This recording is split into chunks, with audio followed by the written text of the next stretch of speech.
Hi guys, welcome back to another episode of Train Simulator Classic, aka Railworks.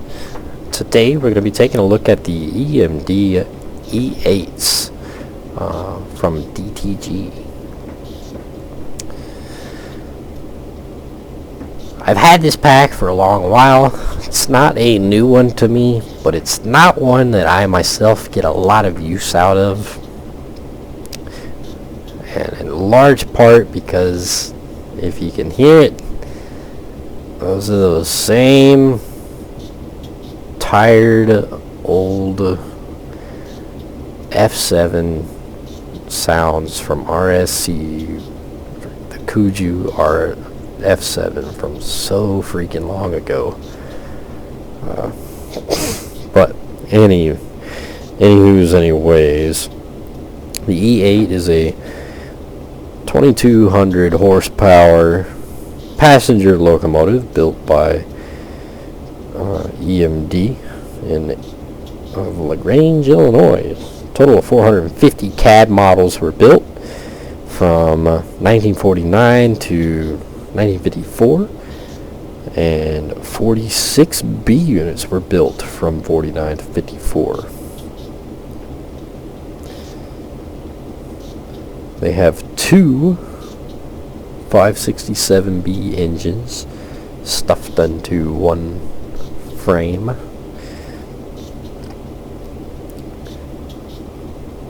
And yeah, it's about all the entertaining history going on. Now, the pack only gives you an Amtrak set, which is a bit odd.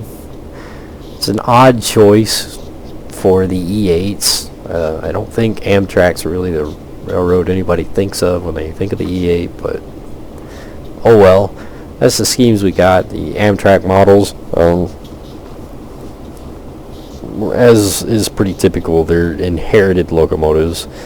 I forget who Amtrak got them from, though. I don't remember exactly how they, or what road ended up giving them. But as far as the original buyers go, there's a lot of, just about every big brand railroad ended up with at least a set or two, such as the AT and SF, the Santa Fe, the Atlantic Coastline, Boston, Maine, Baltimore and Ohio, the CB&Q, Central of Georgia, Chicago Northwestern, Chicago Rock Island, Chesapeake and Ohio, Canadian Pacific, Delaware Lackawanna, Erie, Fort Worth and Denver, Gulf Mobile and Ohio, Illinois Central, Kansas City Southern, Louisville and Nashville, the Katy, Mopac, New York Central, Pennsylvania, Richmond, Fredericksburg and Potomac, Seaboard Airline, the Frisco, Southern, Texas and Pacific, Union Pacific, and Wabash. A lot of different railroads that they could have chose for a more recognizable unit. Instead, they went with Amtrak. Oh well. It is estimated that a total of 58 E8s have survived all across the United States. It's a bit of a gambling guess on where a lot of them come from. It's really hard to kind of narrow down where they're all at, what roads have survivors and such, but around about a total of 58 still exists, so fair number out there.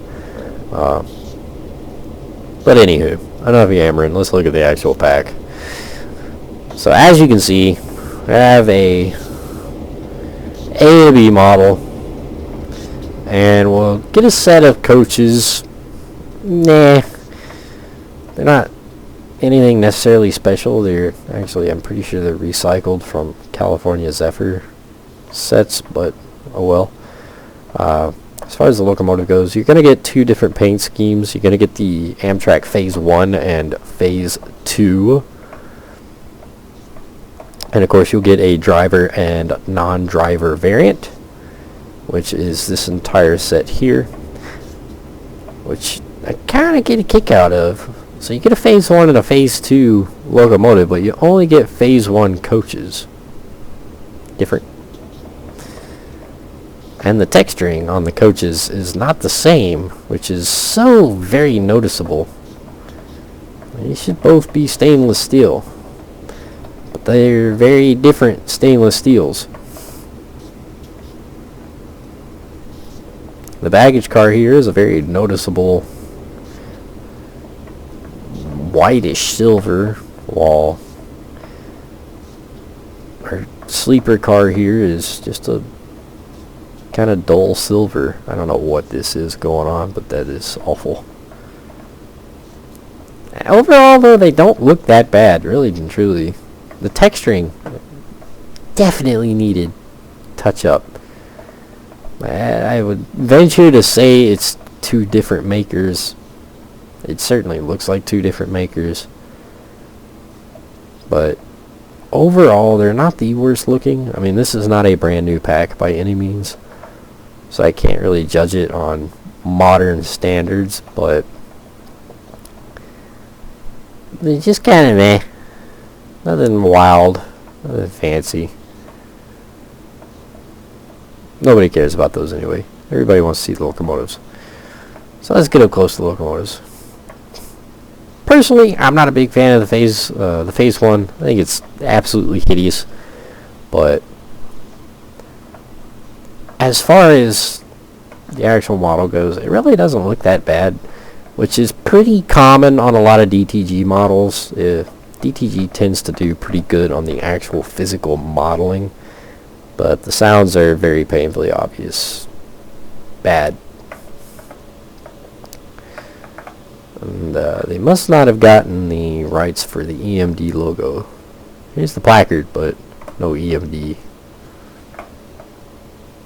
Kind of entertaining.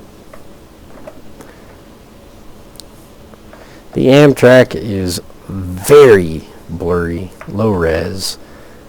The stripes, like the line for where the stripe gets cut off, is so blurry. Ugh. But the physical detail is actually quite nice. I actually have rivet detailing, which is awesome. Everybody knows I love my rivet detailing. On the other hand, the vent here is one very large 2D texture. And it's noticeable because the black holes are blurry. The Amtrak logo here doesn't look half bad.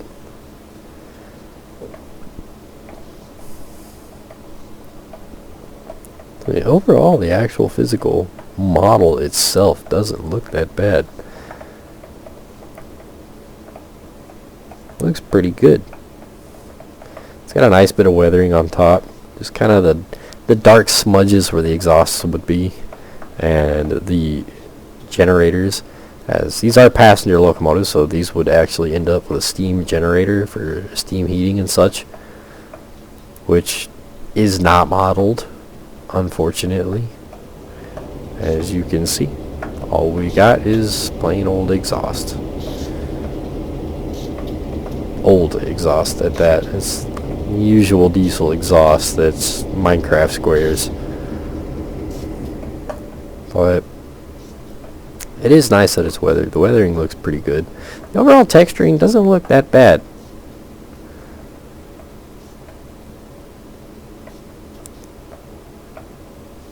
You know, it really doesn't.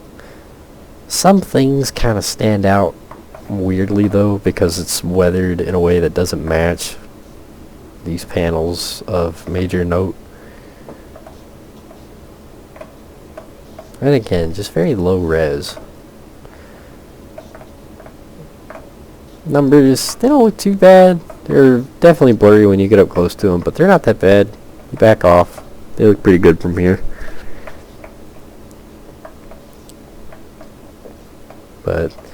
There's the phase 1. Phase 2 gets the kind of Pepsi can stripes, which really don't look that bad. Even the lines are nice and crispy overall. They're not blurred. They're not blended into each other. I mean, heck, even the under detail doesn't look that bad compared to some of the stuff that certain modelers have been putting out today. Doesn't look that bad.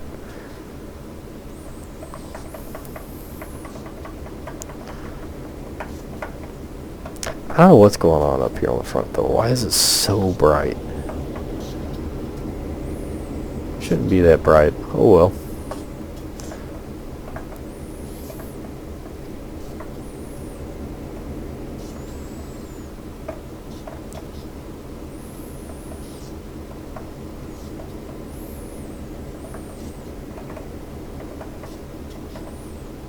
Yeah, doesn't look half bad.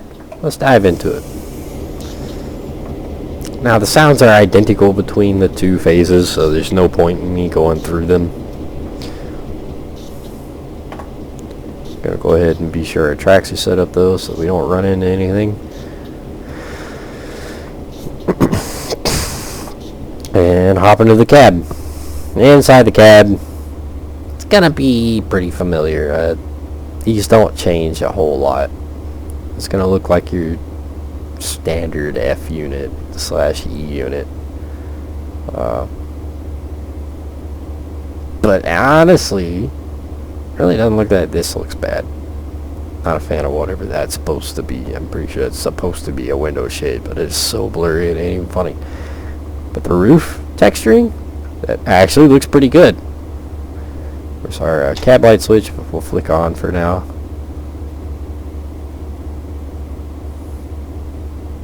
We got 130, 120 frames a second.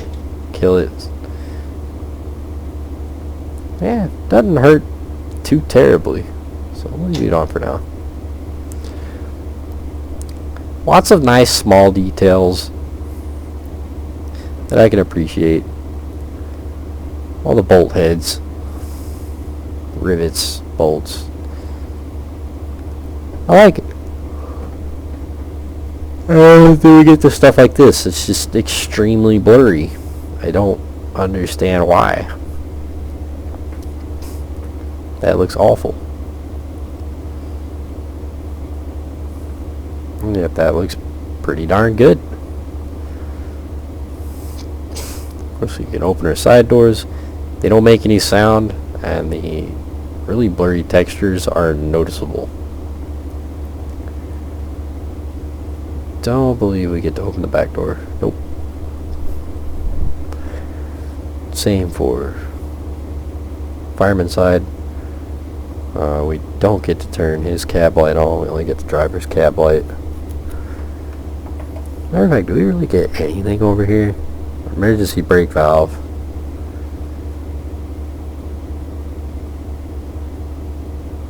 We don't get any of that. Cool.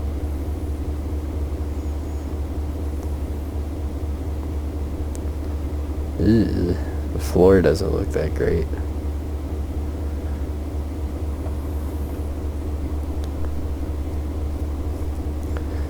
Let's see.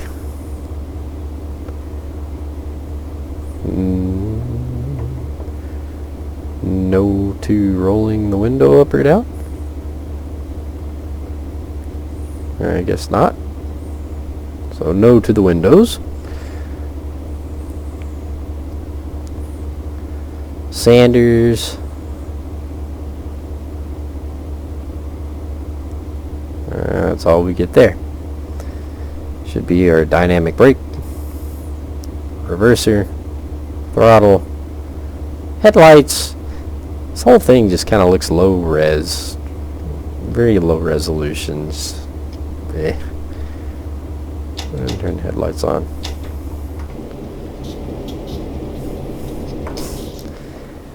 Credit where it's due. At least it's yellow, yellowy orange, not neon white like a lot of new stuff. But I'm not a fan of the flares. It's definitely one of the better looking headlights on a diesel model right now.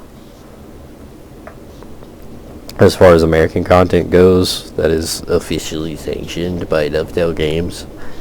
It's one of the better headlights. I don't know why it clips through the housing, but oh well. Let's see. I don't think we get a dim. I think it's all in or not. Look at that.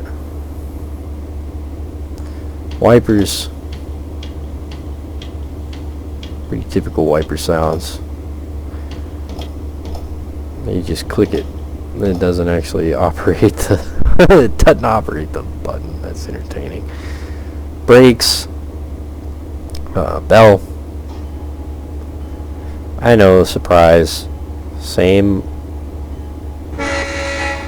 Oh, a horn that's different. The bell and the engine horn, the engine sounds are standard off the old RSC F7 or the Kuju F7. Nothing fancy there. Really odd that the bell sounds like it's coming from way back here.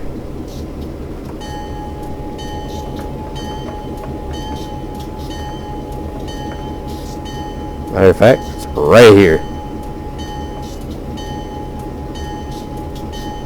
Anywho.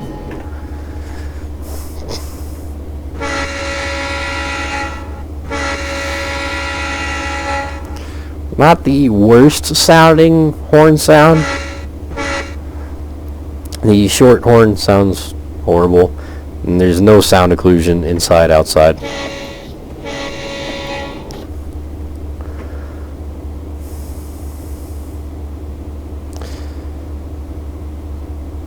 I really think that's about it. There's really not a whole lot going on with this thing.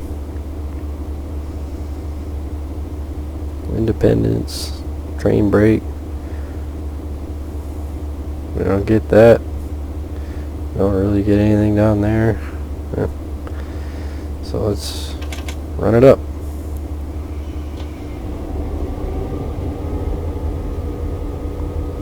Now, yeah, I get it uses a 567, but it's two of them housed under the same car body. These don't sound identical to an F7. They sound a little bit different.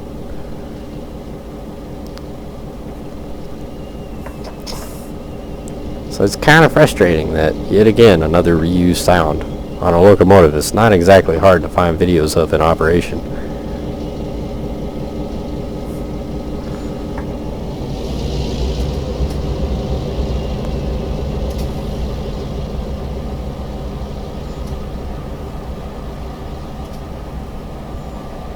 Pretty standard passenger car sounds, which is air wishing past.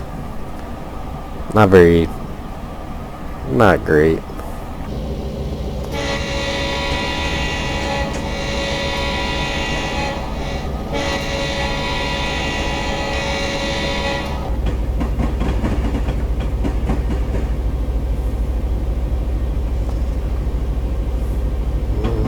Hey, our speedometer is actually on. Cool.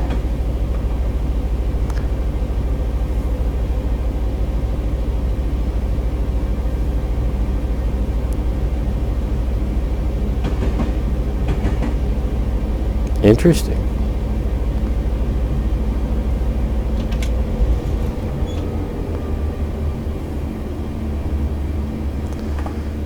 I believe we get a couple cab views there.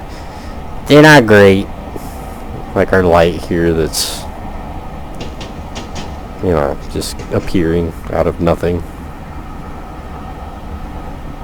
But at least there's a cab view included, so there's something. Pretty sure this is the only car we get a cab view for too here.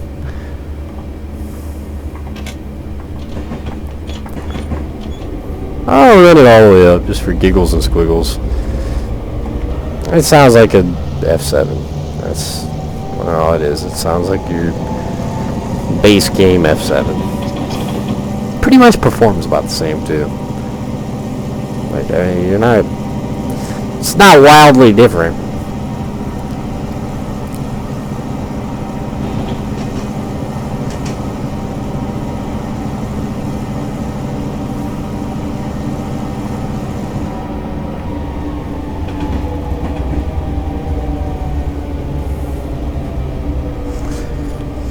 Now, I will go ahead and throw out there that there is a mod that includes custom sounds for the E8, which I forget if it's on UTS Creations or Train Sim Community, but it's a Chicago Northwestern repaint that also adds custom sounds. Unfortunately, it doesn't add those sounds to the Amtrak base model, but it does to the Chicago Northwestern model. And if you're adept at fiddling around inside the game files, you can add those custom sounds into the core model. Now, I don't have that model here to include in the video.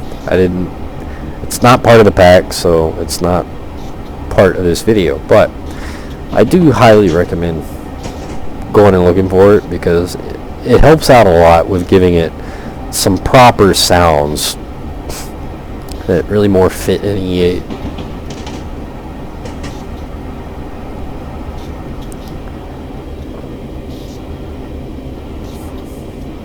Ugh.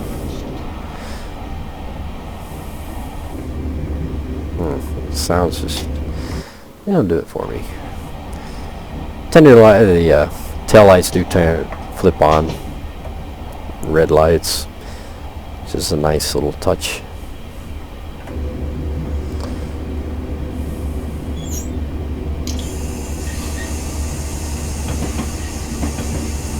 Thankfully, it doesn't have any of that advanced braking. I like the advanced brakes on steam locomotives, but they don't work on diesels. They really don't. But that side looks real close. Alright. Nah, I don't really... I don't quite understand the brake hissing constantly going off, yet the brake pressure isn't changing. Set the independent.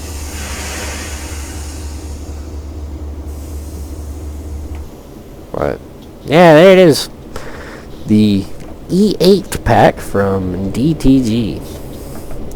It is available on Steam, I believe, for $20. It's not the worst, it's not the best, it's just kind of meh. It's not one that I see a lot of people go, oh my goodness, look at this, but it's definitely not the worst thing we've seen in recent years. But if you're interested, definitely go check it out. Available on Steam. You can pick it up during sales for like $9. So it's not the worst thing. There's a lot of repaints and whatnot out there for it as well. And like I said, if you're adept at playing around with the sounds, you can tweak the sounds to a point where it sounds a lot better. So definitely go check it out if this floats your boat. And that is it. I will see you guys next time.